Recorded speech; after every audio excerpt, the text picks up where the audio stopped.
Thank you guys for tuning in to another episode of Finance Friday. This is your host Andre Rivers, the founder of Riffle Core, and I want to thank you guys again for tuning in. If you haven't, please visit www.rifflecore.com, like, subscribe to our page, and see all of our previous Finance Friday episodes. But this Finance Friday, we're going to talk about my top 5 favorite finance-based books. It's going to be in no particular order, and I'm also going to describe just some of the things that I admired about the book and some of the things I took out about the book, also as far as obviously the names and like the authors. So let's get into it, okay? So I want to start with Think and Grow Rich by Napoleon Hill. This one is a self-help book. It was written, I want to say, in like the 1940s or if somebody knows this, comment below, or you probably can Google it and look it up for yourself. I don't have any notes. This majority of this stuff is going to be off the top of my head. So if you wanted to look for like the exact stuff, so you can go research. But it's basically written in the 40s or the 60s, I believe, and it's basically taking a lot of lessons from Andrew Carnegie, who was basically one of the prominent people in the steel industry back during those times. And this is Napoleon Hill basically taking information from Andrew Carnegie and basically what he taught Napoleon Hill to basically get rich, and then Napoleon Hill is giving that game to us. So it's basically a self-help book regarding finance, and the thing that I like that it does, it helps you visualize your goals. So it's a lot of stuff where they want you to write down your goals, write down the exact amount of money that you want, write down what you're going to do in 5 years, just basically being able to visually see your goals. And it's a thing that with repetition, how if you can see, or if you're practicing every day to play a sport, you ultimately have to be good because you're practicing every day. It's the same thing with accomplishing your goals via Think and Grow Rich. They want you to visualize stuff, see it every day, wake up every day, say it to yourself, talk about it, think about it, let it marginalize in your mind, because ultimately if you do that every day, your reality will create that because you're putting it in your mind. So I love that aspect of it, where I realize that a lot of the things that I talk about are the things that I want to do. If I can visualize them and put them from abstract to concrete, where I can see them every day or talk about them every day, it ultimately will just play itself out because you're basically creating your own reality. So that's something that I really took from that book. And another thing was the transmutation of sexual energy. There's a chapter regarding that, the transmutation of sexual energy, and that's the realization of people who don't realize how much energy or concentration or focus we put into basically capturing the opposite sex. When it comes to impressing the opposite sex, or talking to the opposite sex, or getting the attention of the opposite sex, we do a lot of things that are bold, a lot of things that are courageous, a lot of things that are creative, a lot of things that are fearless when it comes to basically talking to that person of the opposite sex. When it gets to that, when you get that drive, when you get that energy where you like, I gotta bag, or I gotta see what she wants, or that type of stuff, that type of energy, you can transmute that energy that we have to basically create and attract sexual attention to your own goals if you bottle up that energy and transmute it to your own goals. So instead of basically, it made me realize that instead of doing a lot of things that I did for attention or for females or for concrete money, if I can basically channel that same energy I use to conquer those goals, if I put it towards my real vocational goals, my long-term goals, that's something that will be easily accomplished using that same energy, because that's a way more intense and way more freer and stronger energy than the energy you probably use towards your goals, which is like leftover energy from coming from work or coming from, then you have to, you get what I mean. If you can transmute that energy into your goals, it's way easier and way crisper to accomplish your goals. So that's the main thing I took from that, is the transmutation of sexual energy and basically visualizing your goals. I'm trying to think. Second book is written by Damon. A lot of you guys might know him from Shark Tank, but it's called The Power Broke. And this is something that basically stuck with me a lot with this book. He basically goes and follows a lot of the people that we look up to who are famous or who are stars or who are innovative in their fields, and he basically goes back to their origins and sees and basically he goes a lot off of the energy and the focus and the determination that we have when we're at the bottom. We are at the bottom and all we have forward to see is upside.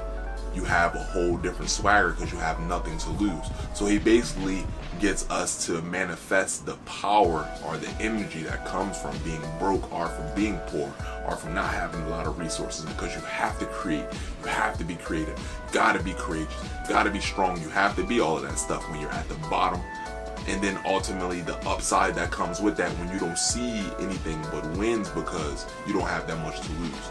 So that's one of the things that I got from that. And he basically follows around a bunch of different famous people, like I mentioned before, and asks them questions regarding the energy or the momentum that they had from starting from the bottom towards accomplishing their goals. And I'm trying to think. The third one would be, this is a favorite of everybody who's into finance or investing or real estate or anything that has to do with changing your mindset to create more income. Rich Dad, Poor Dad by Robert Kiyosaki. This is something that made me realize that a lot of the things that I thought were normal or I thought were norms or I thought were correct or I thought was the right path to lead to success was literally the total opposite. So with Rich Dad Poor Dad, if you've read this book, if you haven't read this, I definitely recommend reading this. More so before any of the other books I've mentioned, this is one that'll completely warp your mindset. And this book is regarding basically the things that we're taught in school and how they aren't really preparing us for the capitalistic world, which is what America really is, or the free market. We're taught a lot of things during school or during formal education that is basically opposite of what we're really supposed to do in real life. For example, things when people say don't get into debt and save money, when in reality the people who are most successful in the business and finance world do the total opposite. They don't save money and they're in large sums of debt, but it's the difference between good debt and bad debt. But they go all into that throughout the book. That's one of my favorite reads because it basically makes you realize that there's a whole entire different mindset that comes with being rich that we don't basically be able to learn going through the regular system. But it makes sense. Why would they want everybody to think like that? Who's going to work if everybody's an entrepreneur, if everybody's an innovator, if everybody's a businessman? You need some people to be in that warehouse factory worker mentality, but not everybody. So that's a good book. Also, the fourth one, The Richest Man in Babylon. The Richest Man in Babylon. This is one of my favorite books for sure, because this makes you realize that the free trade, the market, the economy, the things that we're doing today, this is nothing new. People, the same way to get rich today was literally the same way people got rich in ancient Babylon. And that's what I realized about, that's what I learned from reading The Richest Man in Babylon, because it makes you basically, it makes your parallel, it makes your ideology of how to accomplish your goals very parallel with everybody else's, because you realize that it's not that much different from the beginning of humankind to now, as far as human nature and as far as how we can hoard resources and also utilize our resources to create more resources versus using our time. And it's basically like it wasn't money, it wasn't credit and all of that stuff back then in Babylon, but they still had the same principles. They still would take a couple shillings and put the shillings away and then use the shillings to buy something to sell to make more shillings, and then use those shillings to invest into somebody else and then more shillings, and just it's crazy, because you realize that that concept that people use to get rich in Babylon is literally the same thing today. So that was like an eye-opener, and it made me realize like rich people of all time have all had the same mindset. It never changes really. And lastly, my favorite book, my favorite finance book, the last one out of my favorite 5 is going to be Michael Lewis's Boomerang. And this is basically, I'm trying to think, the book he wrote, the prequel to this. If you know this, please comment in it below.